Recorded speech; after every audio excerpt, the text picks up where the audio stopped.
Hey friends and family, how y'all doing? It's another edition of Marklin's Movie Reviews, and today we are talking about Him. And as you see, it's starring Marlon Wayans and Tyreek Wither, I think is his name. I just know him as the brother that was in the episode of Atlanta that Kevin Samuels was in, the black and white episode about the brother who was black, but he was passing for white.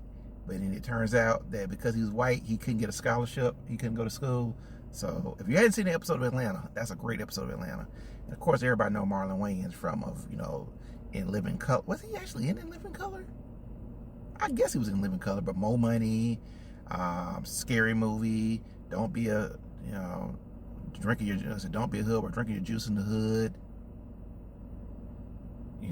South Central. I forgot. I forgot the whole title of it. The Wayans brothers. So everybody knows Marlon Wayans, but what people don't know about Marlon Wayans can actually really act, y'all. I'm serious. The first time I realized Marlon Wayans could act was Requiem for a Dream. If y'all have never seen Marlon Wayans act in Requiem for a Dream, y'all need to watch that because it is off the chain. I mean, his performance is off the chain. And I think about Requiem for a Dream because they had Jared Leto, who went on to win an Oscar thing for Dallas Buyers Club, and Jennifer Connelly, who won an Oscar for what? A Beautiful Mind, and Ellen Burstyn, who may have an Oscar. Was it Ellen Burstyn or Ellen Barr? I can't remember which Ellen was, but I'm sure she's probably been nominated and won an Oscar as well. So Him may be Marlon's time, y'all. So y'all know how I do on my reviews. I kind of talk about what I like about it, what I didn't like about it, and I give you my synopsis of it, and I rank it. I think I'm gonna do a scale of 5. Sometimes I go 10, but I think it's supposed to be 5. So, and I'll give you a spoiler, a countdown. So I guess that countdown will start now because me and my father just came out of seeing this. And I'm telling you, he turned to the side and said, well, that was weird. And it was weird, but that isn't necessarily a bad thing. So if you don't want to hear any detailed stuff about the movie, then now's the time you to skip. You can skip to the end of the movie, at the end of this review, and I'll let you know what I rank it. But if you want to hear interesting, more detailed stuff, I'm about to do it in 5, 4, 3, 2, 1. So it's 5. All right. So, okay.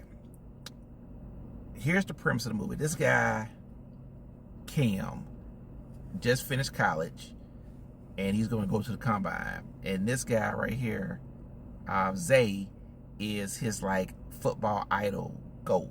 His whole life he's admired this guy. This is who he's modeled his whole playing career to this guy. And so he misses the combine. I don't get real details because he gets attacked while he's back home training for the combine. And I didn't think about this till later on. I was like, man, they had something to do with that attack. I didn't even realize it, but they had something to do with that attack. And I was like, middle of the movie, because yeah, they had something to do with it. So anyway, he goes to the combine, but he didn't really perform in the combine. So then he gets a special offer to train for a week at the home of this guy right here, Zane. And they have a made-up team. The made-up team is the San Antonio Saviors, and they in the desert. So I'm gonna be honest with y'all. The whole way I'm thinking, all right, so this movie worked. So I'm gonna say this off the bat, y'all. This is the kind of movie I think you need to see more than once. I need to see this movie again, and I hadn't walked out of that movie in a long time and felt like I need to see the movie again. I'm gonna rank it right now overall. I'm still gonna say Sinners is the #1 horror movie of the year. I had Weapons in the second place. I had Together in third place. I'm gonna put this in the second place. Simply because this movie is layered like Sinners is. I mean, this movie has layers here. Because at first I'm thinking all right, what is it about? I mean, okay. I'm trying to figure out how to explain this to y'all. The whole movie I'm thinking about is just selling your soul to the devil. That's what I'm thinking this movie is about. It's about selling your soul to the devil. But then I realized it's also about idolatry, maybe. We idolize people. Football Sunday is so popular in this country, and we worship football players. So that's part of it. But it's also about, when I said selling your soul, not even a biblical selling your soul, but a metaphorical selling your soul too. What are you willing to sacrifice? What are you willing to sacrifice? That comes with what are you willing to sacrifice? Are you willing to sacrifice anything? I'm like, is it your decency? Is it your humanity? What are you sacrificing? And I think that's what ultimately they were trying to get them to sacrifice. So it's not just like I'm selling my soul to the devil. It's like I'm sacrificing my humanity as well. And football has a bad rep sometimes because of the savagery of football and how players get hit in the head all the time.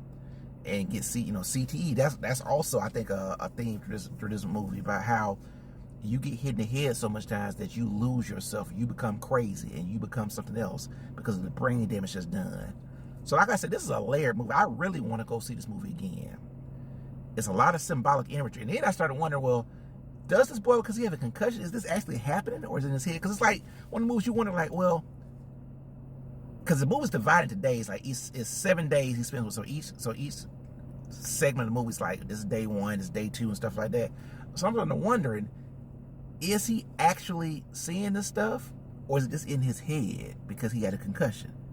And also, it's like, he got a concussion from the attack, but, he also runs the risk of, he gets enough concussion, he could die. I mean, which is something that really football players really deal with, or be disabled, or be, I mean, so it's layered like that, y'all. And Marlon's performance is like, well, you're like, is Marlon evil? Is he crazy? I mean, he's crazy. Is he crazy because he got hit in the head too much? Because the movie starts out when he gets injured, and then we fast forward to when Tariq is Cam's character is an adult, and now he has like 8 championship rings, which is symbolic of Tom Brady. Also, there's giving blood and stuff like that. And I like the idea if he had this facility. He had his own little house in San Antonio. He had this facility with like world-class medical personnel and stuff like that. Because I feel like a lot of people attributed Tom Brady's, the length of his career to him doing stuff nobody else was doing. Like, I heard he gave up meat. I heard he was doing the jumpers. Anything that was cutting edge, kind of biohacker science. I heard that Tom Brady was on it at one time. And I got this vibe from Zayn as well. But Zayn has something extra in this, y'all. There's this blood that's being passed around. So I don't know. And we don't know that. I don't think we ever get a clear definition of where the blood comes from. We also find out that he's been giving the blood to Tyreek. And that was a big thing. I think I heard them talking about in the Breakfast Club. And I was like, blood? But I think it was to make them equal, because in the end of the movie, there's this big confrontation between them. Because... And then also you wonder, like, is he jealous of him, or does he really want to get out of it? There's a confrontation between them two. I'm gonna let y'all know that. So, I mean, this movie works on a lot of different... I mean, this is the kind of movie you want to think about. And I mean, it's been a long time. I'm still gonna put Sinners ahead of it, because Sinners made you, people talked about Sinners forever and ever. So that's one reason why it's always be my number 1. And visually, Sinners was spectacular. I heard this movie's not doing well at the box office because everybody's going to see Demon Slayer. But this is the kind of movie you want to talk. It's going to confuse people, so people are not going to see it. But when people sit down and actually watch it and talk about it and think about it, this is the kind of movie. And I heard Charlamagne the God say this. I had to watch it 2 times to really like, okay, this is the kind of movie that deserves to be watched on multiple occasions. I'm gonna be honest with y'all. There is violence in this movie. There is blood in this movie. If you don't like that stuff, but it's not like horror movie kills or anything like that. To me, it's not. But it's the kind of movie that you're like, oh, okay, that's messed up. I mean, they show the violence of football. Also, I still believe there's a demonic cult element of this movie as well. They worship I'm not gonna say they worship the devil, because at the same time it's a Native American motif. So I'm like, are they worshiping Native American spirits? Is that where this came from? Could they talk about the history of Native Americans in football, how they came up and innovated the quarterback position, which I don't know if it's true or not. I gotta do my own research. But I'm like, is there a Native American spirit aspect to this that I'm missing? Also, another thing I saw about is how people are obsessed and worship Zayn. It's like he thinks he is God, So because he's good at football, he thinks he's God, or he acts like he's a God, and his people worship him as if he's a God, and they're like a cult, y'all. So this movie works on a lot of different levels, man. I'm being honest with y'all. The more and more I talk about it, the more and more I want to see it again and think about it and marinate on it. So I'm gonna give it 4.5 out of 5. I mean, I really did enjoy it. It is weird. It is slow. I did doze off a time or two. I'm gonna be honest with y'all. But the movies feel so good. You're in that nice, cool space on a hot day, and it's dark, and yeah. But this movie is worth it, y'all. If you need, I highly recommend everybody go see it, because this movie is just nothing else, a good conversational topic. So once again, this is Marklin's Movie Reviews. Thank you for watching this review. Let me know what you think in the comments. Make sure you share, like this video wherever you see it at. And I'll see you later. Peace.